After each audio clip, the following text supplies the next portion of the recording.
into a cauldron of excitement and raw emotion. Your commentator, Alan Parry. After 16 years of unprecedented success, Kevin Keegan makes his final journey as a professional footballer, and the Geordies have prepared a memorable goodbye.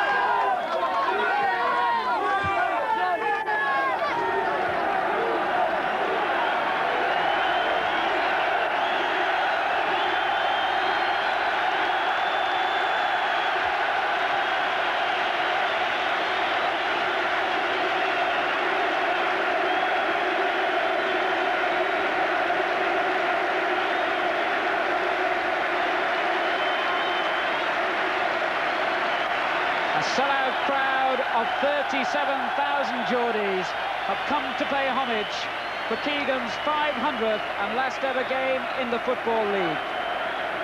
His remarkable career, which began in the unfashionable setting of Scunthorpe in the 4th Division, has since taken him to glory with Liverpool, with Hamburg, Southampton, and finally here at Newcastle. He's won just about every major honour in the game and has thrilled supporters wherever he's played. And fittingly, Keegan bids farewell on a successful note, because he's helped this Newcastle team to win back a place in the 1st Division after an absence of 6 years, and to win it back in style, scoring 82 goals along the way. Keegan takes his usual place as captain, despite the head injury which forced him to miss his only game this season at Huddersfield on Monday. But at this stage last season, Brighton were still in the 1st Division themselves and were looking forward to appearing in the FA Cup final. But since then, no fewer than 5 of the team which went to Wembley and lost and suffered relegation have all left, along with former manager Jimmy Melia. The new man, Chris Catlin, has done a sound job of rebuilding, and today fields an attacking lineup because he says Brighton want to play their part in making Keegan's farewell a memorable one. How appropriate that for the final time as a league captain, Kevin Keegan should be shaking hands with an old teammate and an old pal. Jimmy Case, they were together in the European Cup final winning side in 1977 at Liverpool, sharing a joke, and also that presentation made on behalf of Brighton, and hardly room for the coin to make the toss. Arthur Cox, the Newcastle manager, one of the men responsible for bringing Kevin Keegan to Tyneside. So Brighton kick off this historic match, and as you sample the quite unique atmosphere here at St James's Park, you wonder how British football, let alone Newcastle United, will ever replace Kevin Keegan. The referee is Ken Walmsley of Blackpool on a quite glorious day, fitting for the occasion. The early free kick played in towards Connor, but Kevin Carr firmly setting Newcastle, who are attacking from right to left, underway with Truitt. The pitch green and in perfect condition. Arthur Cox, as ever, urging greater effort, even though Newcastle are safely in the 1st Division, and as far as the league table is concerned, this is a game that doesn't matter. Rhoda. Look for McDermott. Heading never been one of Terry McDermott's strong points, he would agree. Here's Waddle. Fine shot. Good save by Corrigan. And Waddle again. Away by Connor, but only as far as Beardsley. Can he finish? Corrigan got down again. So did Eric Young. And in the end, it scrambled for a corner. But it was the shot by Waddle which started all the danger. Firmly struck, and Corrigan made a very good save. There's Beardsley. Well, somehow he came out with the ball. Alan Young took it off him. Now Jones. Ryan. Good challenge that was by McDermott. Here's Case. Wharton intercepted, which is what he did, because Alan Young was in a good position on the right. An enormous kick by Kevin Carr, but Pearce was right underneath it.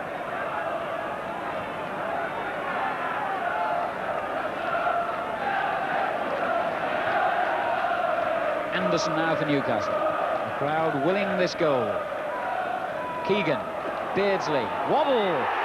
It's hit the post and Keegan! He's done it!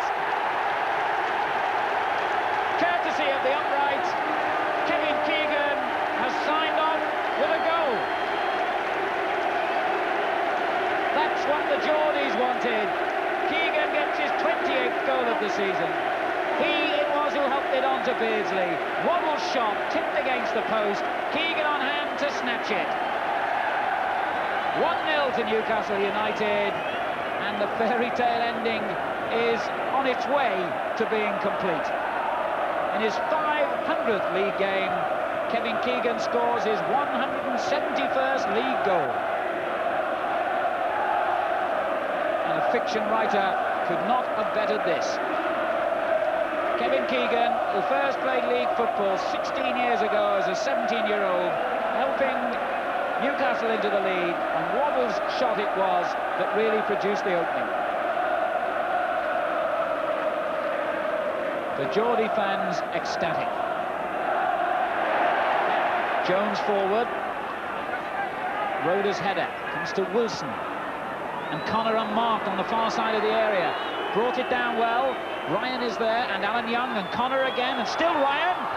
Now, did that cross the line? What total confusion. The Brighton claiming that Ryan's shot crossed the line when it came down off the bar, but the referee has said play on.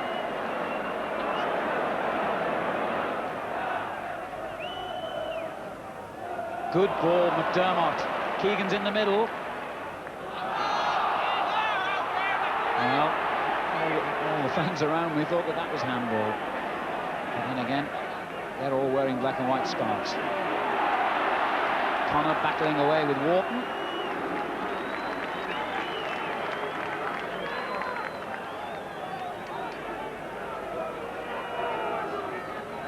Case for Brighton. First time ball, a good one. On it goes towards Ryan. And what a mistake by the defender. Roda slipped as the ball was played in by Alan Young. Ryan had the easiest job of all to slot it into the net and bring the score back level again. Newcastle won, Brighton won. Roda admitting that it was his mistake, his slip, which opened up such an easy opportunity for Jerry Ryan.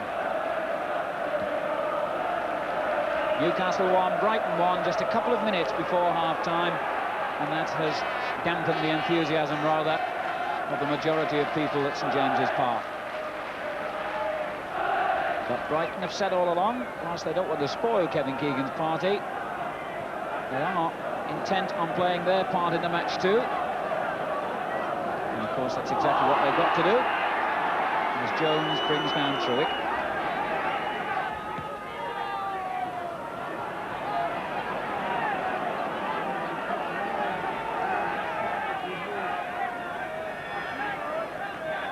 Truick, there's Keegan, Beardsley, hit him on the foot, and Eric Young intercepted.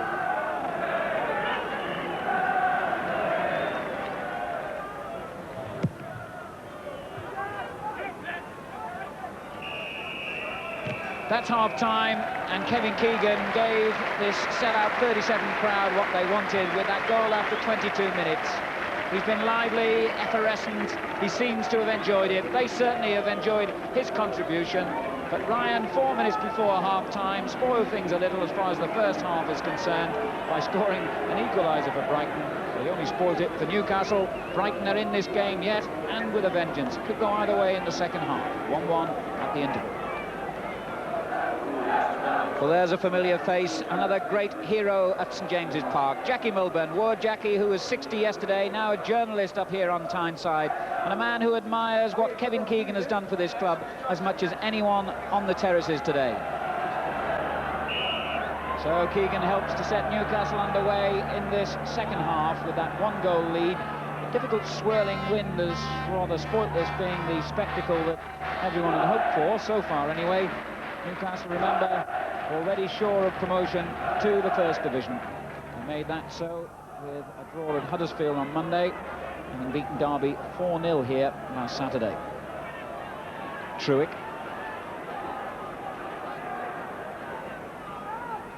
And it comes again to Keegan. And a fine cross to Wobble. Oh, yes! Keegan proves, as he has done so often through his career, he's not just a scorer of goals, he's a creator too. An immaculate twist and cross by Keegan from the left.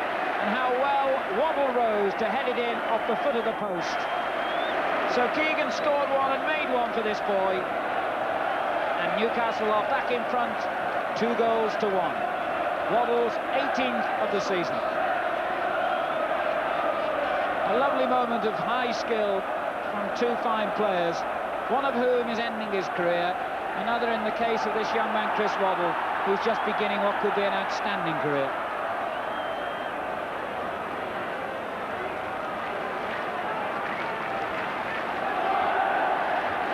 Scored the only goal back at Brighton in December. He's been a great success since coming from non-league football 3.5 years ago. And Keegan has brought the best out of him, as he has so many of these Newcastle players.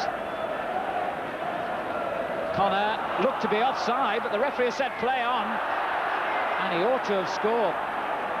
Well, there's anger, an argument between Newcastle defenders. It certainly looked, as the ball slipped between Roeder and Carney, that Connor was in an offside position. The flag stayed down, he went on and hit his shot wide.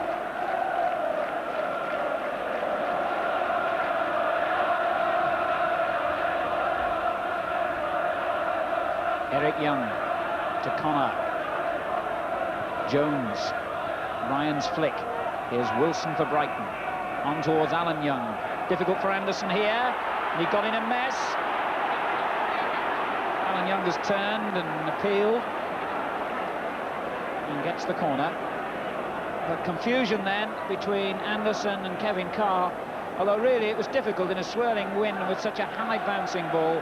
And Alan Young won the corner.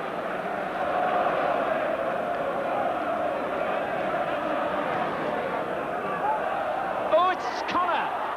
And he hit the upright, and it's turned back, and Gatting turns it wide. Well, that really ought to have been the equaliser again. That corner floated over towards the far post. Connor getting up so strongly, it hit the woodwork, came back, and Gatting from close to goal hit his shot wide.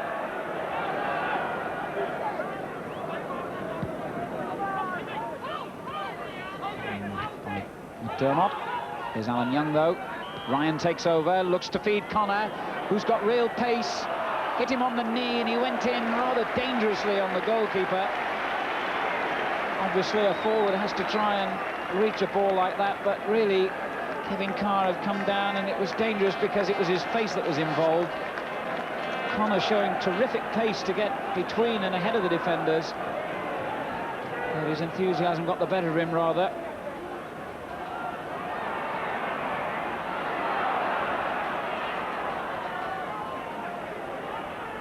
Wilson. It's scrappy in the middle of the field. Connor has gone down injured from his own collision with the goalkeeper. Here's Anderson for Newcastle. And Wobble all the way back to Carr.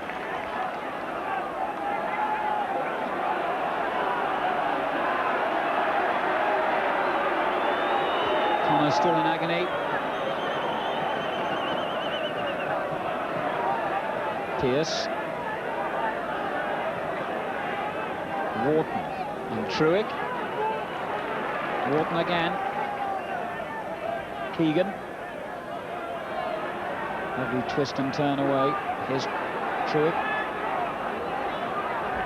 Beardsley on the left.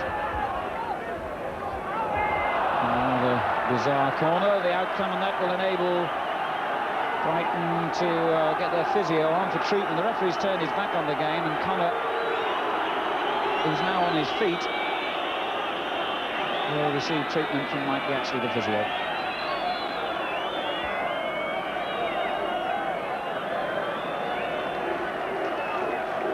And Terry Connor has to limp off. He came off worst in that collision with goalkeeper Kevin Carr, and will play no further part in the game, I think. Neil Smiley is warmed up, but hasn't yet been introduced, as the corner is taken by Newcastle. And indeed, Neil Smiley now comes on. And with Brighton's FA Cup final side, of course, and he scored against Middlesbrough in the 3-0 home win on Monday. 5 minutes to go. Newcastle 2, Brighton 1.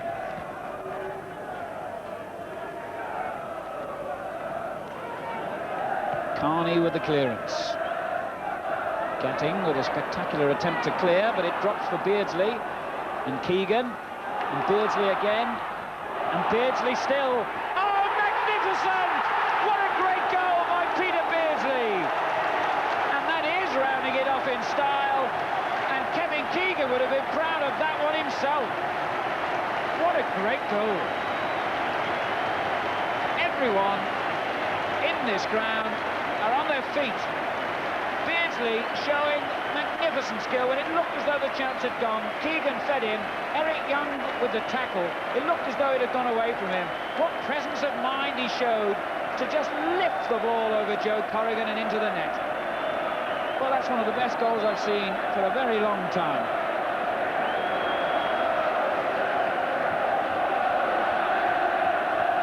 So this massive crowd celebrate a great goal and another win.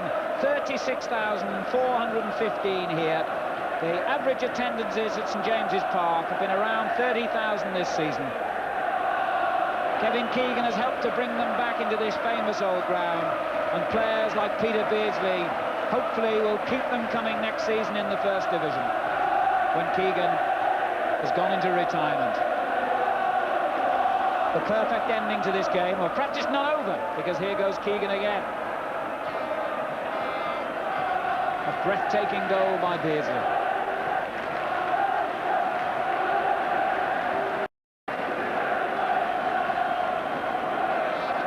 This is Carney.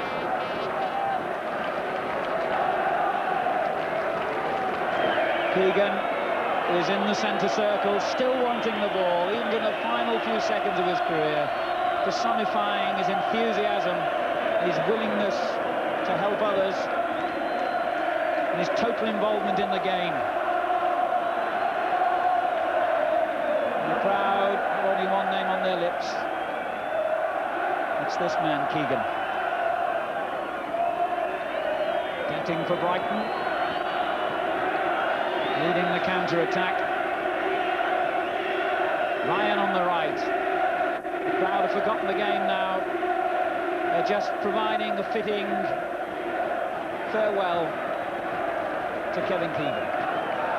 Rhoda. Back to Wharton. Up it goes towards Keegan. Case gets there first, and that's the final whistle and the final chapter in one of the most remarkable and moving stories in English football history. Kevin Keegan, after 16 years and 500 league games, has rounded off his career in the style which literally made him the hero and the great player he is. Everyone in St James's Park standing to applaud their congratulations. The Brighton players going to shake Keegan's hand, and the Newcastle players too, playing their part in these scenes of great emotion. Everyone in the stand on their feet now. The photographers, as usual, surrounding the little man with the familiar number 7 jersey. And Kevin Keegan, who's graced the game, says farewell. I'm sure there will be more scenes and another lap of honour from Kevin Keegan. But as far as league football is concerned, that's the end. The match ended in a 3-1 victory. Keegan scored a goal, made a goal, and had a part in a quite magnificent third goal scored by Peter Beardsley. Ryan getting one back for Brighton. The full-time score, Newcastle United 3, Brighton 1. The crowd being urged to stay on their places on the terraces, because there will be a final lap of honour from Kevin Keegan before he says what I'm sure will be a tearful farewell.